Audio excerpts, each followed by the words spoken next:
Hello. Okay. Greenland. A disaster movie directed by Ric Roman Waugh. I think that's how you pronounce his name. I'm not familiar with any of his previous movies or work, but he directs this disaster film in which we follow a family who must fight for survival as a planet-destroying comet races towards the Earth.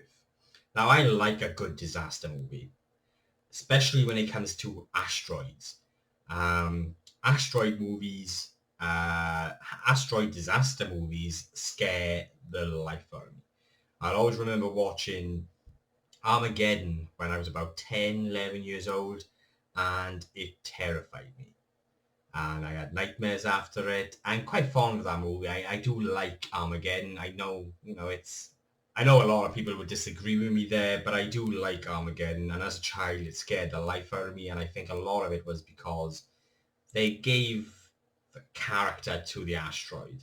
Like the asteroid became a character. It was quite once they're on that asteroid as well, it became quite a horrifying environment. And I think that just sort of amplified my fear, really. But then you also had Deep Impact, which was more of a drama. But again, it's just that sort of the thought of a chunk of rock from outer space colliding with a planet and wiping out, you know, human race. For me, it's just terrifying. And that's why I was really intrigued when it came to this movie, Greenland. I wasn't really expecting anything amazing. The last disaster movie that I watched with Gerard Butler in, Geostorm, I believe, wasn't exactly great. I do have a review for that actually. So yeah, I wasn't really expecting anything amazing when it came to this movie, and I watched it last week on Amazon Prime, and do you know what? It was 2 hours of pure tension, anxiety, emotion. Um, it was basically it was an experience that I just didn't expect when it came to this film. And it's the key to this film, the reason why this film works for me is basically in the very brief synopsis that I just gave for it, which is you follow the family. And that's why this film works. You don't get any scenes with government officials in the White House or at NASA. You don't get these scenes with people running away from destruction around the world.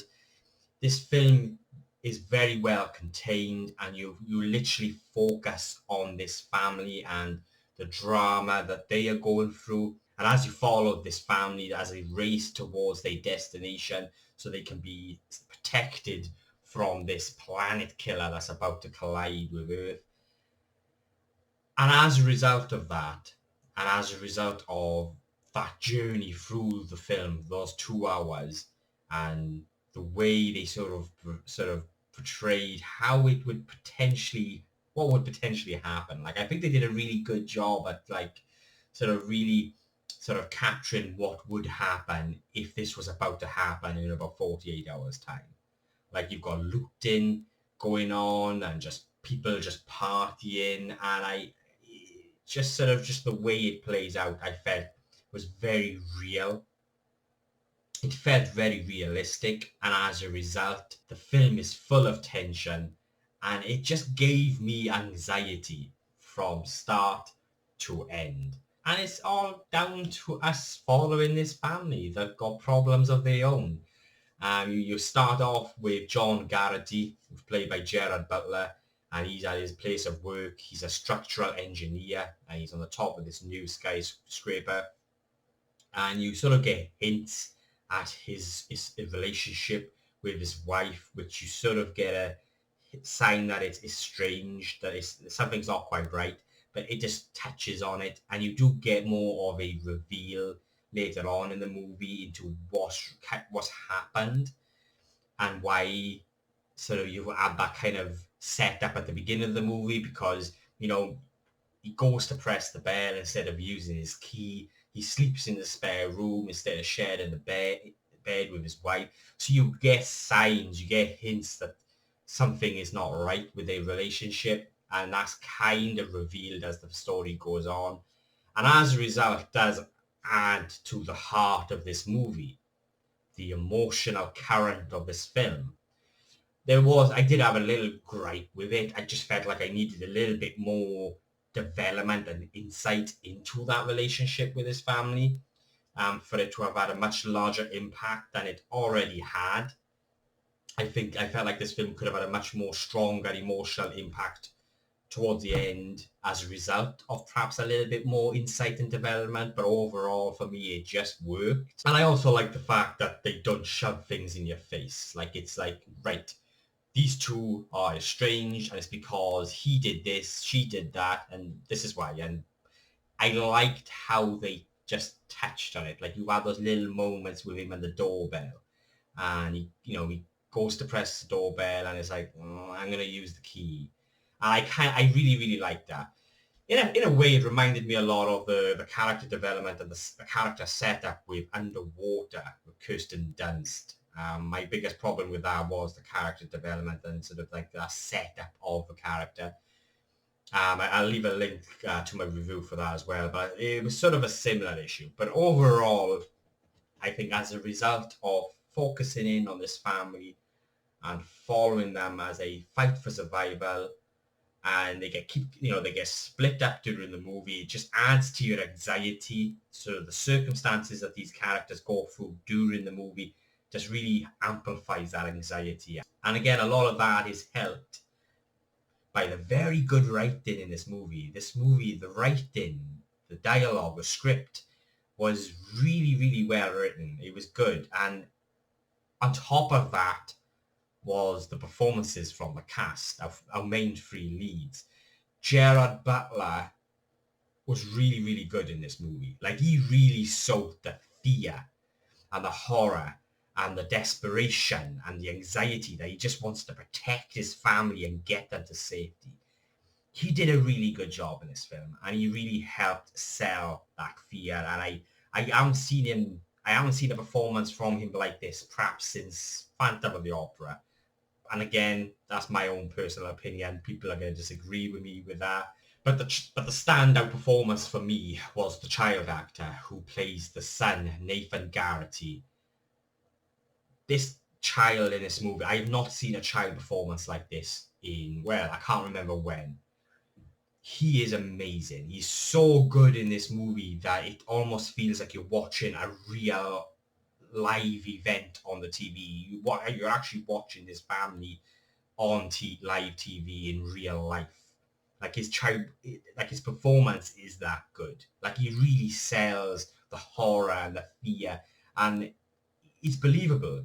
It's just such a real performance from a child, and it's unheard of. But I think, for me anyway, it was one of the best child performances I've seen in a film. And again, it just helped add to the drama. The special effects are nothing to really shout about. They're serviceable. They work for what they were trying to do with the movie. It's a small budget. I believe the budget, let's just check, it's 35 million. And so I wasn't expecting anything, grand. But you do get a lot of beautiful moments throughout this movie where it might be just Gerard Butler's character, and you've got sort of the night sky with the comets and the fragments up in the sky racing towards Earth. And they're beautiful moments, but at the same time terrifying. But it's because, again, you're just following these this family, these characters who are going through their own situations and circumstances, and and they just want to survive.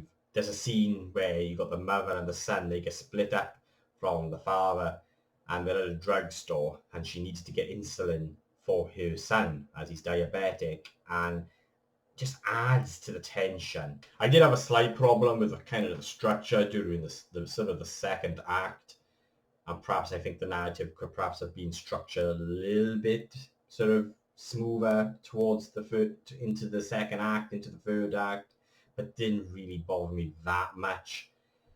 And the music is incredibly haunting as well as beautiful. The music was by David Buckley, And I think he did a really good job at really capturing that sort of the atmosphere and sort of that sense of dread, or that impending doom. And it is quite haunting as well as beautiful, as well as a lot of the moments that I just previously explained. And the third act, it was emotional. It was really, really emotional. You end up feeling, you want this family to survive, and it's not just, I mean, it's just a sort of, by focusing in on such a small aspect of what could have been a much bigger movie, made it feel a lot more of an experience, and you just end up getting more emotionally invested than you would in perhaps films like Armageddon or films like that. The stakes and sort of the real sense of what's about to happen ends up feeling a lot more real as a result of this human drama that they've created and that you followed as a viewer through the movie. And yeah, I found it quite emotional. I think they did a really, really good job. Yes, I had a little, minor gripes here and there with character and sort of the structure of the movie into the second and third act. But overall, it was an experience that I wasn't expecting. It mainly worked for me because of that focus on the family, the writing, and the performances. That's why this movie worked. I really, really enjoyed it. I really recommend it. I feel like perhaps it's a better version of Deep Impact. Deep Impact was that sort of asteroid disaster movie which tried to focus more on the human element, but you still had sort of the scenes from other sides of the planet and government officials and all of that. It just became a little bit too big for what I felt like they were trying to achieve in that movie. And then you've got Greenland then, which was actually more focused in on the human element of this, what would happen during this situation. And that is why this film worked for me. I do, yeah, I really highly recommend it, and I will be giving Greenland a 7.5 out of 10.